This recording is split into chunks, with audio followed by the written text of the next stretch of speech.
Another single race pot at the CGWC. Gill opens and Prodigy defends the 9-8 off in the big blind. Gill goes for the overbet, which I think is very viable on this board texture. Prodigy probably has a mix here, goes for the check raise. Totally reasonable, easy call. Prodigy again I think has a mix here. And does probably have a pretty large checking range when the 8 hits there, because it doesn't really hit him. Gill can better check, and Prodigy probably wants to check raise against such a small bet there. And probably just wants to shove, and Gill I do think has a pretty good bluff catcher, way better than pocket tens or something. He's at least blocking the 9-8 that Prodigy has. So the solver goes 67%. I guess we can assume this is his only bet sizing, but that's unsure. I mean, I think we can add a 75% as well to this, because I think if two sizes, the ace-9 is a pretty would really choose the overbet, so I'm gonna add the 75%. Yeah, the solver does prefer the 75%, you know, with most of the range. So I am actually going to change my mind and delete it and just going with the overbet only. Solver raises to 19.9. Prodigy raises to 16.75. And his combo does raise mostly. Can call for 1/3, like it's mixing, so. Ace-9 of clubs, pure call. 8 of diamonds.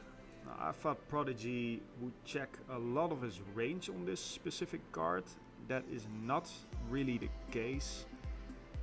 It's exactly 50-50.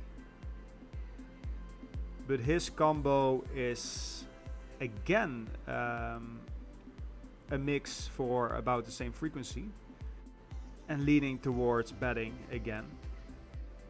Changes a little bit if I set the bet size scheme that they used here, the bet and the check raise, but not much.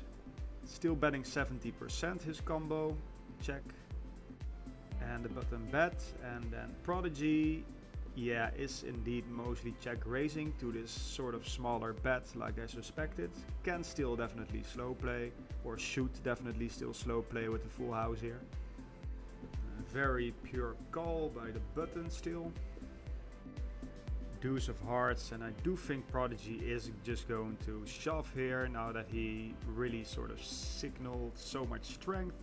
He still wants to continue telling the story, but I am already seeing that the 9-8 is mixing a lot still. 8 definitely wants to get value from the 9x. That's just gonna check back. 9-8 is blocking a lot of the 9x calls. And if Prodigy checks, of course the 9-8, like there is still a lot of draws like 6-7 and Jack-10 and 10-7 that is going to bet, including these overpairs are mixing, so it really depends whether these overpairs are gonna value shove if you wanna check or bet at 9-8, I suppose. Because yeah, we can probably assume that the missed open-enders are always going to bluff in the button shoes, but the overpairs, sorry, are a little bit tougher, are full-on mixing, and it seems to be really the determiner whether we are checking or betting the 9-8 on the river Prodigy shoes there. His specific combo is mostly shoving, and Prodigy did shove. And I thought that the ace-9 is a solid bluff catcher. It is indeed calling most of the time. Like I suspected, the 10s is a worse bluff catcher, probably just blocking more folds. We see some overpairs folding, we see aces folding pretty much pure. But the ace-9 is indeed a decent bluff catcher, and Gill made the right call. So that's it. Thanks for watching.